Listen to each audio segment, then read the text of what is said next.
Hello, beautiful friends. There is no direction to this. There's no direction home. This is home.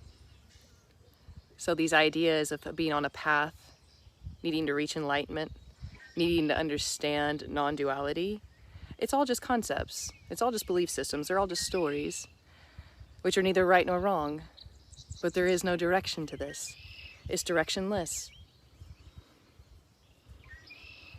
Because it's already this. A letdown for the seeker, a letdown for the one who wants more, who needs more.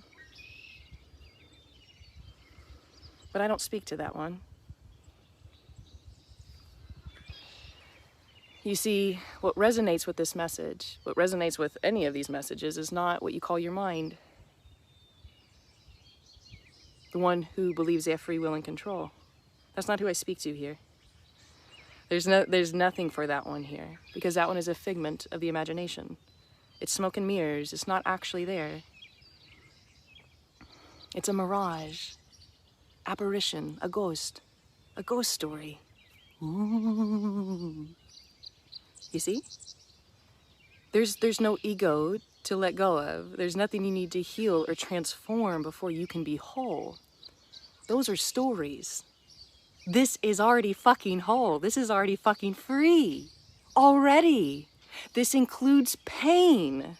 This includes emotions.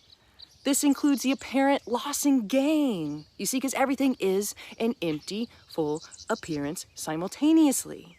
Past is not real. Present is not real. Future is not real. It just seems to be that way.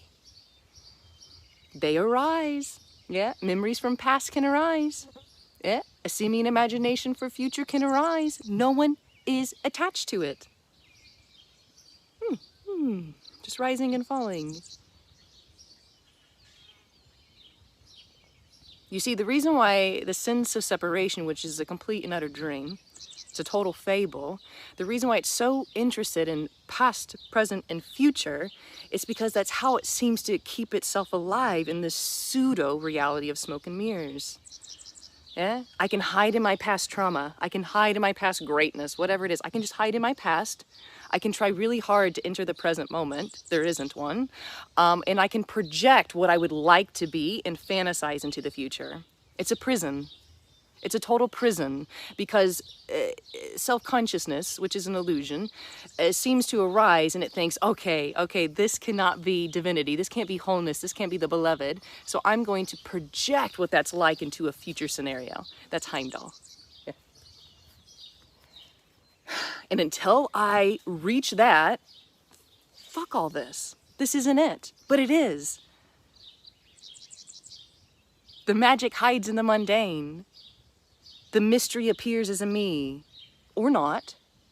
So there's no right or wrong. It's not wrong to feel like a person. It's not wrong to have a personality. It's not wrong to have preferences or quirks. What we're talking about here is this illusory belief and energetic contraction that says, I'm in control. I can practice my way to something called heaven and enlightenment.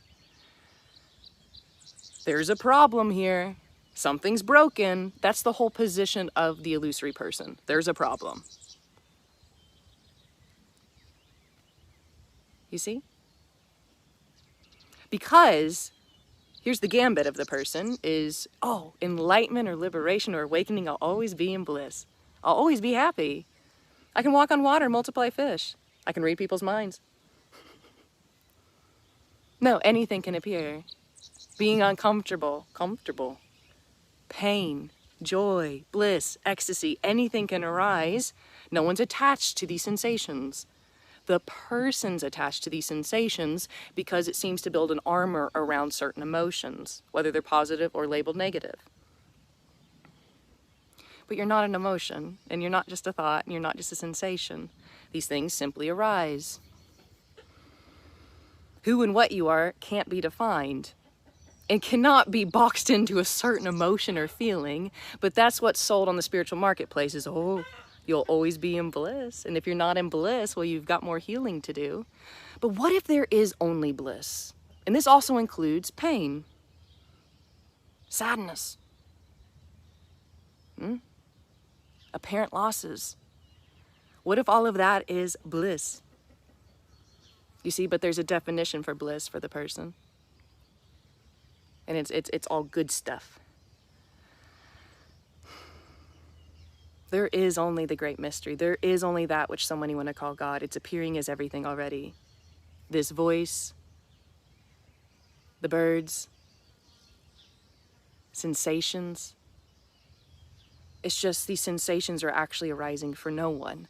The dream is they're arising for someone, and I need to do something with them. I need to categorize them, put them in file cabinets, label them, project them, put meaning onto these emotions. But there's no meaning to anything at all. Me and meaning go hand in hand. So when there's a me there, there's constant meaning and labeling and projection.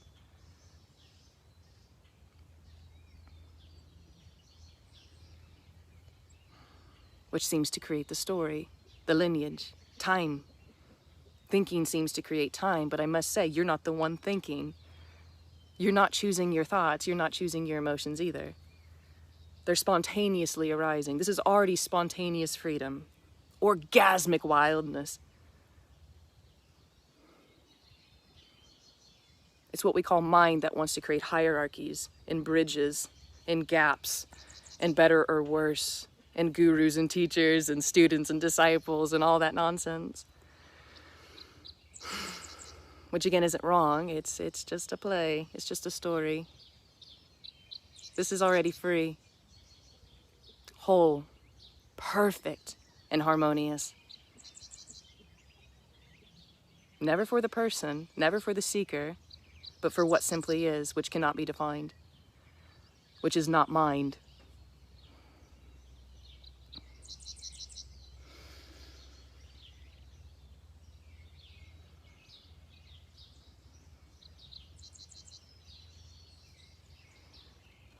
Excuse me.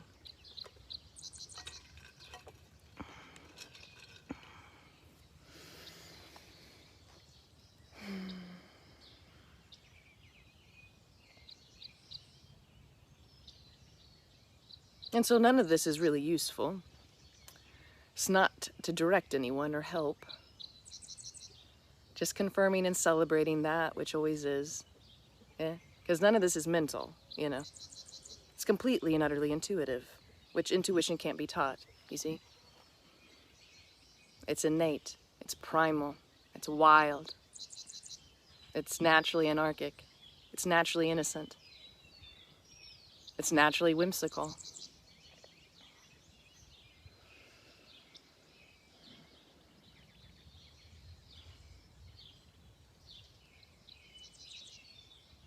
In truth, in short, we're really just pointing to a naturalness, an organicness, before what we call the programming of mind, or I am, seem to arise. You know, and the mind may be wondering, well, why did it arise? Why is there contraction? Why is there seeking? There is no final answer. That questioner seems to dissolve. There is no final truth. There is no final answer. The one who has all the questions just seems to stop arising in that which you call consciousness.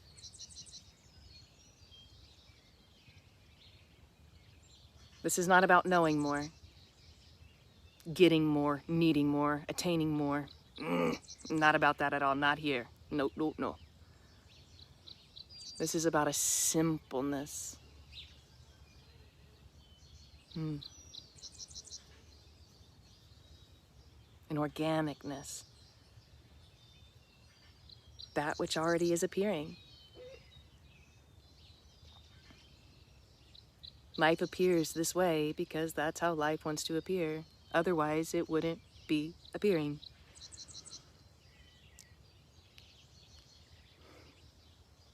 So there's no coming to know your true nature, or finding the true self, or inner divinity. Those are, again, chases. They're games. But what can seem to dissolve or stop arising is the ideas, the concepts of who you think you are and what this is, because this doesn't know. It's a mystery that never gets solved. You are that mystery that never gets solved.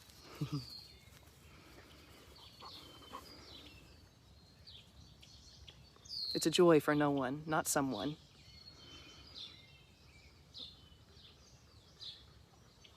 This is not special. It's very ordinary.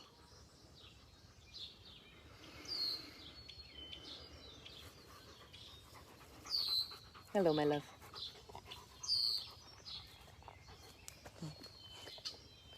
Say hello. Say hi. I know it, I know it, I know it, I know it. And so, this is home. And your intuitive heart knows this. This never will. No matter how hard you try to mantra it, it never, ever will. I love you. Thank you.